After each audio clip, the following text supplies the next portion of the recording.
Hello, everybody. Um, Today is officially 2 weeks since my last relapse of anything. Well, 15 days now. Yesterday was 15 days, so it's like 15 days and some change. And then over a month for alcohol. um, I don't know. I just wanted to get on here and talk a little bit. I have pretty long drive to where I'm going today, and I am feeling good. I'm not feeling like manic, but I am feeling good. Um, Maybe I don't know. I start to think like whenever I'm happy that like I'm automatically manic, and I don't think that's the case. Just because I'm happy doesn't mean that I'm, in a way that is vulnerable. I can feel a good feeling and not be like I don't crave drugs right now. Um, I was talking to a friend earlier who shares, you know, the uh, the experience of being neurodivergent, of being in recovery, of being like just being a weird, eclectic individual. He's been one of my best friends since like high school, and I don't. It's like a lot of us are vocal about it, you know. Like how I found out that he was having issues today was because he posted on Facebook, and it was like something that I felt like I would have posted when I was manic. And so I reached out to him, and we had like a lovely conversation and everything like that, and like we're able to relate to each other, and able to like I was able to express the feeling to him that he was not alone, and he was able to relay to me what was happening, what was going on.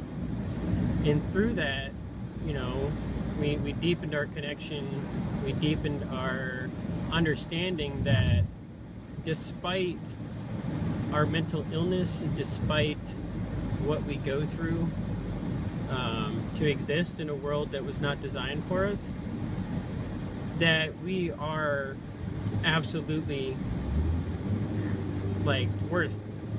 it's worth it for us to be here. Because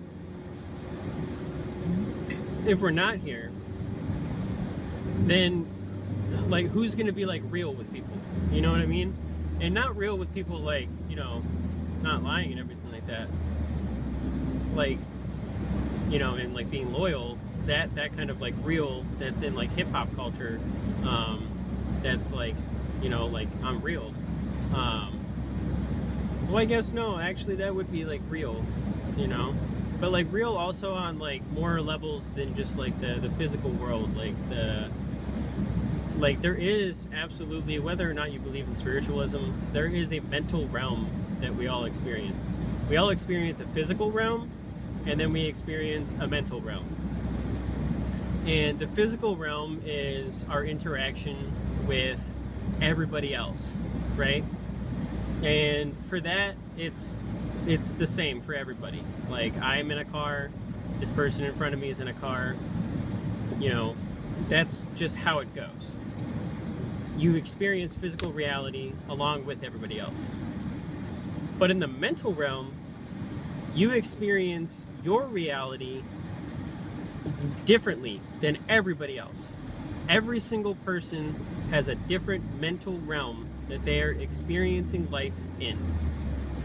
And if you do not understand another person's mental realm, then you can only connect with them on that physical realm, that day-to-day life. Like there are people who do not share the fact that I am neurodivergent. There are people who do not share the fact that I am queer. There are people who do not share the fact that I'm into science. There are people who do not share the fact that I like to get tattoos and color my hair and dress up and wear makeup. Those are people who cannot connect with me physically on the aspects of my reality that I experience in the physical world. But that doesn't mean that that person cannot connect with you on a realm of, like, on the mental realm. Because there are people who, you may like sports, right? You may be an alcoholic, right? You may be whatever, in whatever your physical realm is, but if your mental realm, like if we're both like neurodivergent, then there's going to be a connection there. And it's all about finding the ways that you can connect with other people in life. And because really, I think that's like the main, for me, that's one of my main goals in life, is to establish deep connection with as many people that I can relate to on my physical and mental realm as possible. And to deepen the connections that I have with those people who I've already connected with on my physical and mental, within my physical and mental realm. My experience should be expressed wholly and truthfully to the entirety of my perspective within space and time. So my physical realm and my mental realm should be expressed wholly. At this point, I'm just kind of rambling, but I'm in a very, so I love Alan Watts, right? And I've always appreciated his way of going about subjects and kind of anesthetizing something, like boiling it down to its core principles using speech and language. There's a reason we've developed speech and language. There's a reason speech and language, for us, communication as beings in general. Every single being communicates, whether it's physical, whether like it's a physical display through the body, whether it is, a communication through vocal cords, which were developed literally because communication is that important. That's why evolution made vocal cords, because it is that important to be able to communicate with other members of your species. So, I have always been enamored by the fact that communicating with each other establishes a deeper connection that allows us all to live in a more prosperous environment. Like if one animal signals to another animal that there's danger, right?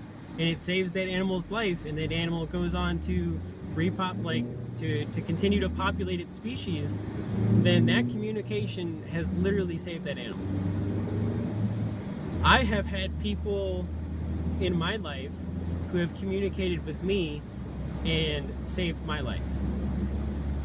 I hope that I have communicated with other people and saved their lives, so we can all be better as a species. Because the lack of communication, the lack of connection, the lack of camaraderie that we experience as humans is the biggest driving factor of why there is so much rampant corruption, why there is so many aspects of our government, so many aspects of corporate structure, so many aspects of science and technology that are utilized by people to drive a wedge further between more people. Like if you look at machines of propaganda, you look at machines of propaganda that are utilized by governments, what are they doing? They are dividing, categorizing, right? Labeling every single aspect of the human experience, and then utilizing that data that they've collected to then drive, like, put everybody in fences, you know? It's like you have a whole neighborhood. You have, you know, you have the queer house, you have the people like BIPOC house, you have the fucking white house, like suburban, whatever the fuck culture, whatever that is, like that suburban corporate Target fucking culture. That so many fucking white people, like, not even, there's, the capitalistic culture is something that is very, very interesting to me, because that's what it's like. How am I going to sell to you if I can't categorize you? How am I going to get you to trade hours of your life for money so I can then I can sell you a product at 1,000% markup? How can I categorize you and exploit you to be able to produce as much wealth for me as possible?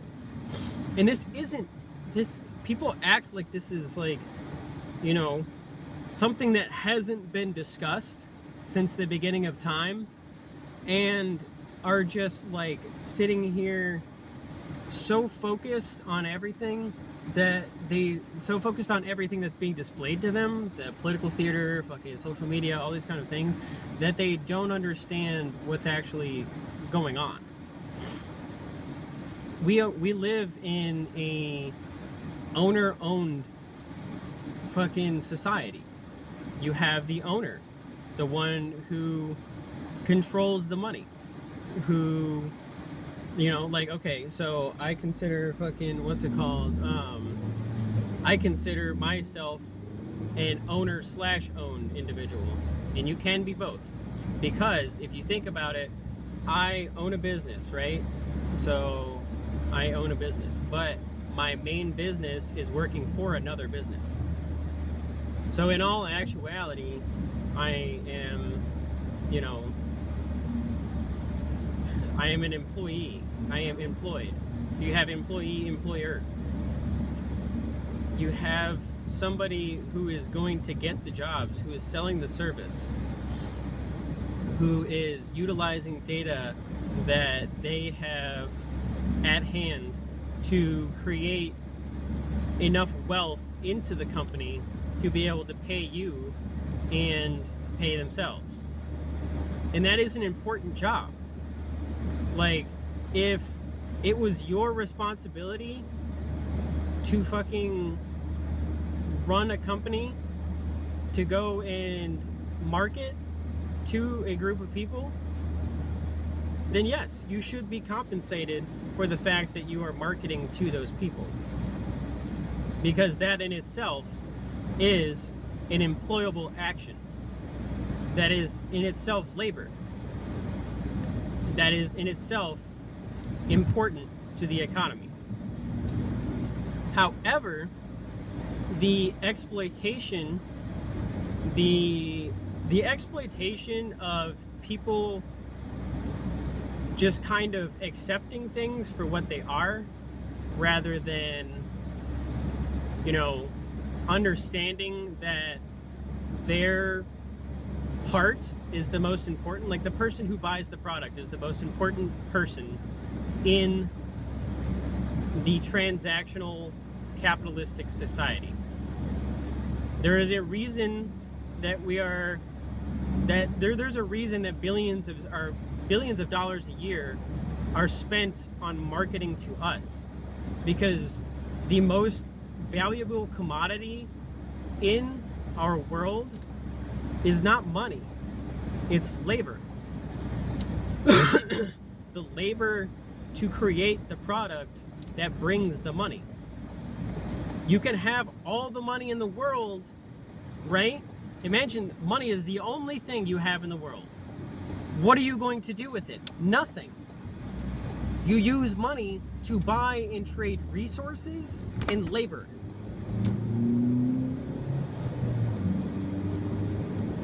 That is capitalism. That is society in general.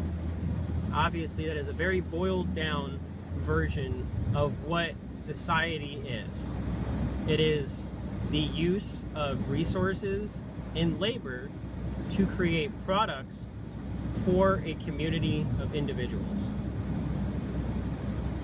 And that individual society that each person needs to be marketed to is crazy because of how specific it is. Like, okay, the everybody sees a different internet, right? You don't see the same internet that I see. You know what I mean? You don't see the same things on your Facebook. When you Google, you don't see the same search results that I see. And I don't see the same search results that you see. Try it. Seriously. I mean, there is systems in place, but you can fucking Google something with your friends at the same time, and you will see different results. Try to make it more specific than, like, what is a cookie, you know? But you will see different results, absolutely. Because you are a different individual than the person you're sitting next to, and therefore you need a different marketing, you know, a different aspect, a different perspective, a different lens, if you will, that shows you what you need to be seen, so you will spend the most money, where you will give the most attention. Because all it really is skill and time. Skill and time equals labor. If you have enough skill and you can do it in a short enough time, like the more skilled you are in the less amount of time, the more your skill is, like, the more your labor is worth. If it takes you 6 hours to hang a picture frame, I'm not paying you $150 an hour. That's pretty cut and dry. In a capitalistic society, we must understand what we are put up against, what we are held up against our whole life. We are the dam on a river, right? We are the bottleneck of the system. And if we close that cap to that bottle and only open it when we need to, rather than letting it just flood through us all the time, then we can exist more cohesively with the natural world. Instead of buying something, go for a walk. Take a photo with your phone. You know, write something, create something. Don't be a consumer. Be the one who creates the thing that people will consume. Because if everybody is creating something to be consumed, then everybody will also have something to consume. If we rely on everybody consuming and rely on a few people to create the things that we all consume, then there is always going to be an unbalance. Whatever you do, like I do construction, right? I also work on cars. I write. I draw. I am constantly I make music. I'm not very good at that one, but that's a journey that I've been on for a while.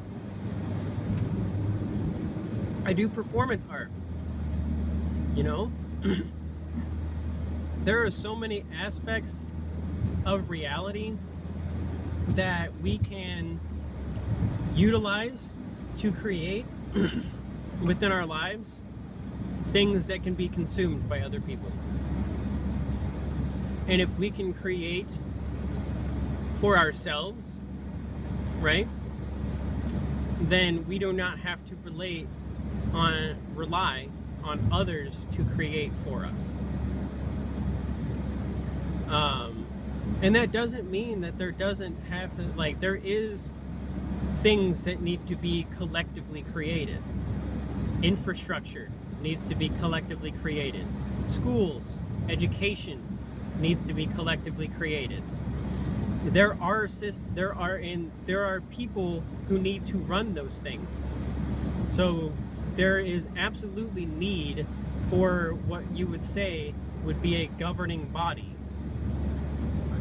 You need an orchestra, like in every orchestra needs a conductor, right?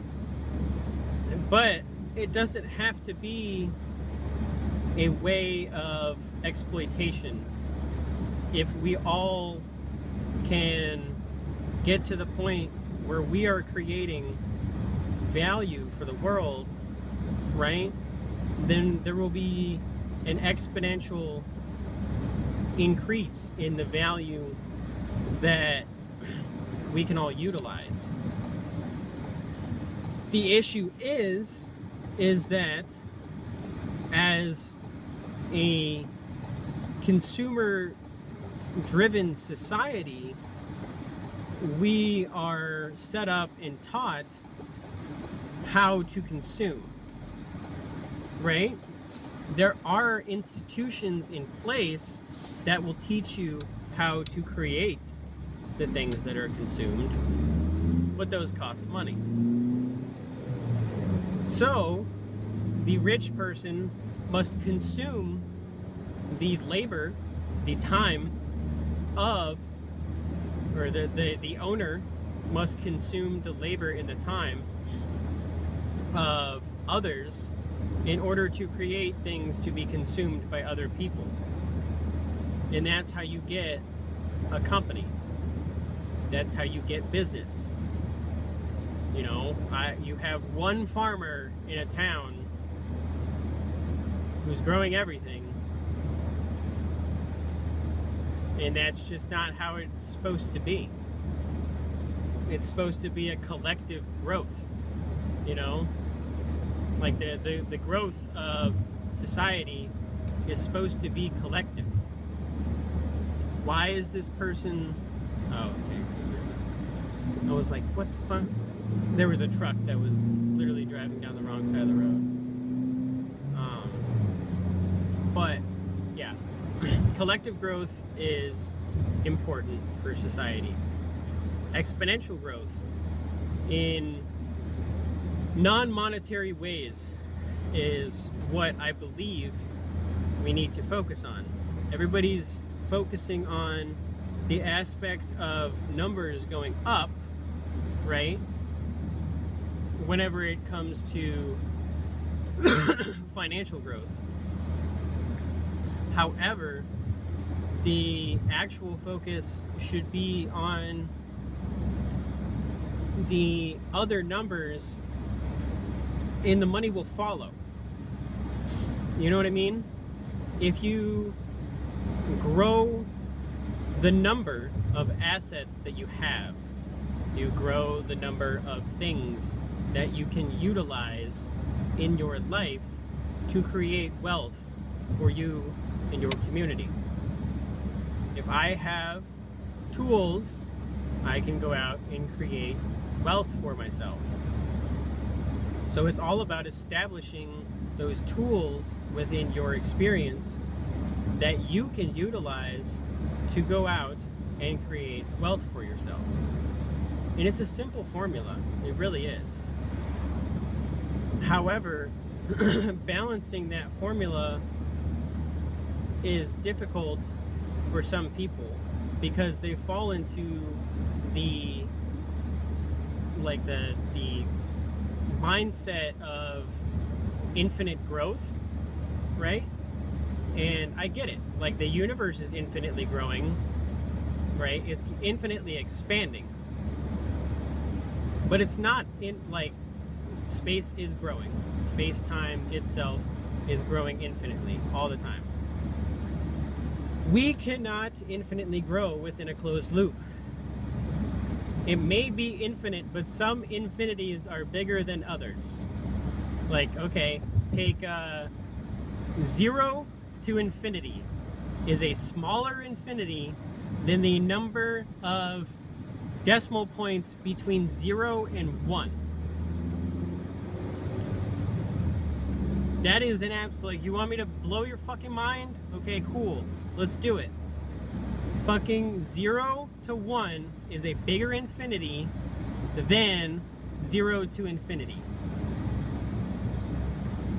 Because if you were to count in just whole numbers, right? 1, 2, 3, 4, 5, 6, 7, 8, 9, 10. Right? 1, 2, 3, 4, 5, 6, you know, all the way to infinity. You then have 0 to 1. So you have 0, 0.1, 0.2, 0.3, 0.4, 0.5, 0.6, 0.7, 0.8, 0.9, 1. You also have 0.12, 0.123, 0.124, 0.125, 0.126, 0.127, 0.128, 0.129, 0.2.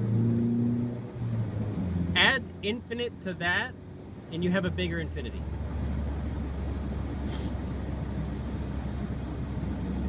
Blow your mind yet?